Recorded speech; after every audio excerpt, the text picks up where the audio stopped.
మనిషికి పదార్థం తెలిసినంతగా శక్తి గురించి తెలియదు. జ్ఞానేంద్రియాలతో గుర్తించే శరీరంతో సహా బాహ్య ప్రపంచములు ఏదైనా పదార్థమే.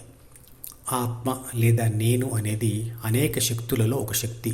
ఆత్మశక్తి అన్నా ప్రాణశక్తి అన్నా ఒకటే.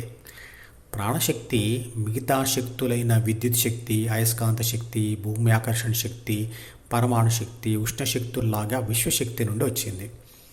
విశ్వశక్తి ఎవరు అంటే, ఏ విశ్వధర్మమైతే విశ్వంలో ఉన్న పదార్థాన్ని నిరంతరంగా ఏదో ఒక శక్తిలాగా మారుస్తుందో మరియు విశ్వశక్తులను పదార్థాలుగా మారుస్తూ ఉందో అదే సనాతనం, అంటే శాశ్వతం, అంటే అదే మారకుండా ఎప్పటికీ అలాగే ఉంటుంది. అదే విశ్వశక్తి. దాన్నే పరమాత్మ అన్నారు. పరమాణు విస్ఫోటనంలో కొంత పదార్థం శక్తిగా మారుతుంది. ఆటం బాంబులో జరిగేది అదే. అలాగే పార్టికల్ యాక్సెలరేటర్స్లో శక్తి పదార్థంగా మారుతుంది అని రుజువు చేశారు. శక్తులు పదార్థాలను కలుపుతుంటాయి మరియు విడగొట్టుతుంటాయి కూడా. ఉష్ణశక్తి సమక్షంలో ఆక్సిజన్ మరియు హైడ్రోజన్ అనబడే వాయు పదార్థాలు నీరుగా మారుతాయి. అలాగే నీటిని హైడ్రోజన్ మరియు ఆక్సిజన్గా విడగొట్టేది విద్యుత్ శక్తి. ఇవన్నీ జరగడానికి ఒక విశ్వధర్మం కారణమవుతుంది. అదే విశ్వశక్తి. అంటే విశ్వశక్తి పదార్థం మరియు శక్తులను ఆడిస్తూ ఉంటుంది. ఎక్కడో దూరాన కూర్చున్నావు, ఇక్కడి మా తలరాతలు రాస్తున్నావు అనే పాట అర్థం కూడా అదే. ఆ పాట లింక్ను డిస్క్రిప్షన్లో ఉంచుతున్నాను, వినండి. ప్రతి పదార్థంలో శక్తి దాగి ఉంది. పనిచేస్తున్న ప్రతి సెల్ ఫోన్ బ్యాటరీలో విద్యుత్ శక్తి దాగి ఉంది. ప్రతి పదార్థం యొక్క పరమాణువులో ఎలక్ట్రాన్లు కేంద్రకం చుట్టూ గతిశక్తితో నిరంతరంగా తిరుగుతుంటాయి. ప్రాణశక్తి తన చుట్టూ పదార్థాన్ని కూడబెట్టుకుంటుంది. ప్రాణశక్తి ఆహారం ద్వారా తన చుట్టూ శరీరాన్ని నిర్మించుకుంటుంది. పదార్థం ద్వారానే మనకు శక్తి ప్రభావం కనబడుతుంది. శరీరం కదులుతూ ఉంటేనే ఆ మనిషిలో ప్రాణశక్తి ఉంది అంటాం. క్రింద పడుతున్న పదార్థం ద్వారానే దాని చుట్టూ భూమి ఆకర్షణ శక్తి ఉంది అని మనకు అర్థమవుతుంది. శక్తి క్షేత్రంలో పదార్థాలు పరిభ్రమిస్తూ ఉంటాయి. ఉదాహరణకు, గ్రహాల మధ్య ఉన్న ఆకర్షణ శక్తి క్షేత్రంలో నవగ్రహాలు సూర్యుడి చుట్టూ తిరుగుతుంటాయి. ఆ విశ్వధర్మం లేదా విశ్వశక్తిని లేదా పరమాత్మని అర్ధనారీశ్వరుడు అని ఎందుకన్నారు? పదార్థాన్ని స్త్రీగా మరియు శక్తిని పురుషుడుగా వర్ణించాడు భగవద్గీతలో. పదార్థం మరియు శక్తులు కలిసి ఉన్న విశ్వశక్తి రూపమే అర్ధనారీశ్వరుడు. అంటే సగం స్త్రీ రూపం, సగం పురుష రూపం. అదే శివుడు, అదే పరమాత్మ. ఇది ఒక పోలిక మాత్రమే. విశ్వశక్తి దృక్పథంతో చూస్తే స్త్రీ పురుషుడు అవుతుంది, పురుషుడు స్త్రీ అవుతాడు. అంటే విశ్వంలో శక్తి పదార్థం అవుతుంది మరియు పదార్థం శక్తిగా మారుతుంది.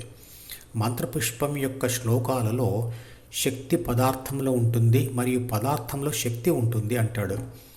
మంత్రపుష్పం యొక్క లింక్ను వీడియో డిస్క్రిప్షన్లో ఉంచుతున్నాను, వినండి. అంటే అర్ధనారీశ్వరుడు విశ్వశక్తికి సంకేతం. ఆ అర్ధనారీశ్వరుడి అంటే శివుడి వల్ల వచ్చిన అనేక శక్తులలో ప్రాణశక్తి ఒకటి. అదే ఆత్మశక్తి. అంటే పరిమాణంలో తేడా ఉన్న ప్రాణశక్తి మరియు విశ్వశక్తి ఒకటే. అంటే నాలో ఉన్న ఆత్మ, మీలో ఉన్న ఆత్మ అంతా శివుడే. మనిషి శరీరంలోంచి శివం విడిపోతే మిగిలేది శవం, అంటే పదార్థం.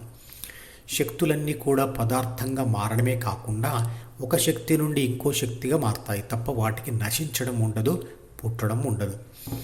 శక్తులన్నీ పనులు చేస్తూ పరిమాణంలో తగ్గుతూ, అంటే ఖర్చు అయిపోతూ చివరికి శూన్యం కూడా అవుతాయి.